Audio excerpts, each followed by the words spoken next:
আজকে এত সবজি কাটছো কেন হঠাৎ? কি কি রান্না হবে? এত সবজি কাটছো কেন হঠাৎ? মনে হচ্ছে যেন তুই জানিস না। কি হবে এখন?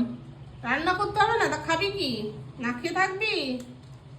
সবজি কাটছো কেন? সবজিটা তাহলে কে কেটে দেয়? এখানে আবার কি কড়াইশুঁটি চলছো? এত এত রান্না করি, কে কাটে সবজিটা সেটা বল আগে। তুমিই কাটো। তাহলে আবার কাটছো কেন? প্রশ্ন করছিস কেন? এত কড়াইশুঁটি ইয়ে করছো কেন? কচুরি টচুরি বানাও নাকি কড়াইশুঁটির? মোটেই কচুরি বানাবো না। তাহলে তরকারি দেবো। এতগুলো? হ্যাঁ, কেটে রাখি, যতটা লাগবে দেবো, আর বাদ বাকিটা আর এদিকে কি কি কেটেছো দেখিয়ে দাও। এটা লাউ, লাউ কেটেছি, ডাল দিয়ে করবো। আর এটা হচ্ছে কিরকম পিস করেছো? অন্যরকম।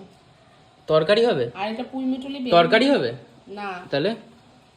ডাল করবো। ডাল, লাউয়ের আবার তরকারি কি? লাউয়ের ডাল? লাউয়ের ডাল। আর আর এটা হচ্ছে পুঁই মিটুলি দিয়ে বেগুন দিয়ে ভাজা।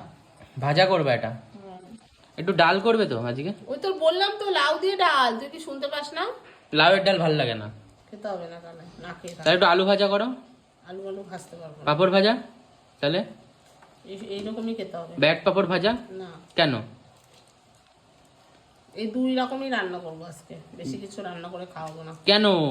ইচ্ছা নেই তাই।